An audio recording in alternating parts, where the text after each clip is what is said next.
नमस्कार मैत्रिणींनो, स्वागत आहे तुमचं आपल्या प्रॅडिस कोझी किचनमध्ये। पावसाळ्यात संध्याकाळी काहीतरी गरमागरम हलकं आणि चविष्ट असं खावंसं वाटतं ना, तर म्हणून आज आपण बनवणार आहोत अगदी सोपी, पौष्टिक आणि चवीला मस्त असं ज्वारीचं व्हेज सूप। या सूपमध्ये आपण ज्वारीच्या पिठाचा वापर करणार आहोत, त्यामुळे या सूपला असं छान असं टेक्स्चर येतं आणि भाज्यांमुळे त्याची चव अजूनच छान लागते। चला तर मग पटकन सुरुवात करूया। इथे मी सर्व व्हेजिटेबल्स घेतलेले आहेत, ते एका चॉपरमध्ये चॉप करून घेते। तर तुमच्याकडे जे व्हेजिटेबल्स असतील ते तुम्ही घेऊ शकता। तर अशा पद्धतीने व्हेजिटेबल्स जे आहेत मी चॉपरमध्ये एकदम बारीक चॉप करून घेतलेले आहेत।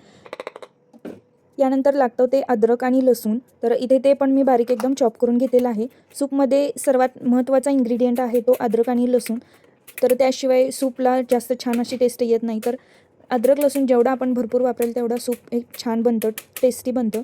तर चला, इथे मी पॅन घेतलेला आहे, त्यामध्ये थोडंसं तेल घालून घेतलेलं आहे आणि यानंतर त्याच्यामध्ये थोडंसं बटर पण घालणार आहे। बटरमुळे एकदम छान अशी सूपला टेस्ट येते, तर थोडंसं बटर घातलेलं आहे। आता यानंतर बटर थोडंसं मेल्ट झाल्यानंतर त्यामध्ये आपण बारीक चिरलेलं आलं आणि लसूण घालून हलकंसं परतून घेऊया। आल्याचा आणि लसणाचा सुंदर असा अरोमा आला की आपल्याला कळेल की आपला बेस तयार झालेला आहे। यानंतर त्याच्यामध्ये थोडासा कांदा, बारीक चिरलेला आपण कांदा घातलेला आहे, तो पण छान असं भाजून घ्यायचा आहे। इथे कांदा मी जास्त वापरलेला नाही आहे, कारण सूपला गोड असं स्वाद येतो, त्यामुळे थोडासा कांदा वापरलेला आहे आणि थोडीशी हिरवी मिरची पण घातलेली आहे। ऑप्शनल आहे, तुम्हाला नसेल आवडत तर नाही घातली तरी चालेल। आता यानंतर आपण यामध्ये गाजर, कोबी, शिमला मिरची हे जे चॉप केलेलं आहे चॉपरमध्ये ते घालून घ्यायचं आहे आणि यानंतर आपण थोडेसे स्वीट कॉर्न आणि हिरवे फ्रोझन मटार जे आहेत ते घेतलेले आहेत ते घालणार आहोत आपण। तर तुमच्या आवडीच्या ज्या घरात अवेलेबल असतील त्या भाज्या तुम्ही वापरू शकता। तर जास्त भाज्या ज्या आहेत त्या शिजवायच्या नाहीत, फक्त 2 ते 3 मिनिट हाय फ्लेमवरती टॉस करून घ्यायचे आहेत। असं केल्यामुळे काय होतं, भाज्यांचं क्रंच आणि नॅचरल टेस्ट हे दोन्ही छान राहतात।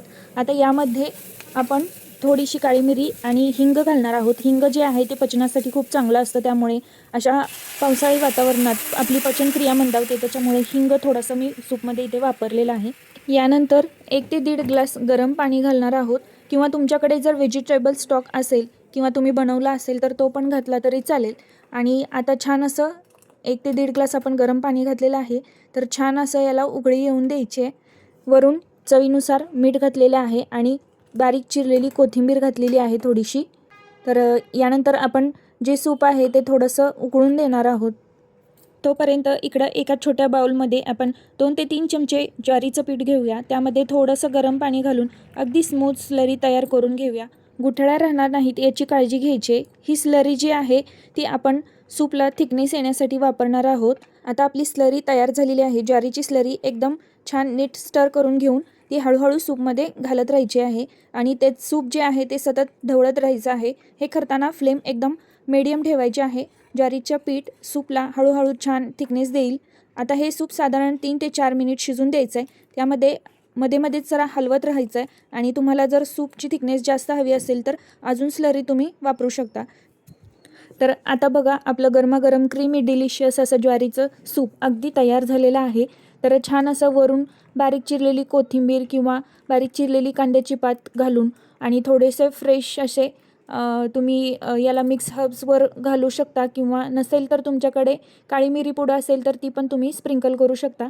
तर कसलीही हेवी क्रीम नाही किंवा जास्त इन्ग्रेडियंट न वापरता तयार झालं आहे आपलं हेल्दी ज्वारीचं सूप, व्हेजिटेबल सूप। पावसाळ्यात गरमागरम सूपचा एक बाउल आणि बाहेरचा थंडगार पाऊस, यापेक्षा सुंदर कॉम्बिनेशन अजून काय हवं आहे। तर भाज्यांचा हलका क्रंच, ज्वारीचं सुंदर टेक्स्चर आणि आल्या लसणाची चव, एकदम सिंपल, हेल्दी आणि डिलिशियस असं गरमागरम सूप आपलं तयार आहे। रेसिपी जर तुम्हाला आवडली असेल तर नक्की ट्राय पण करा आणि व्हिडिओ आवडला असेल तर लाईक करा, शेअर करा, सबस्क्राईब करा। अशाच सोप्या चविष्ट घरगुती रेसिपीसाठी प्रॅडिस कोझी किचनला सबस्क्राईब करा। ही रेसिपी तुमच्या फॅमिली आणि फ्रेंड्ससोबत शेअर करायला विसरू नका। भेटूया पुन्हा। हेल्दी रहा, खुश रहा।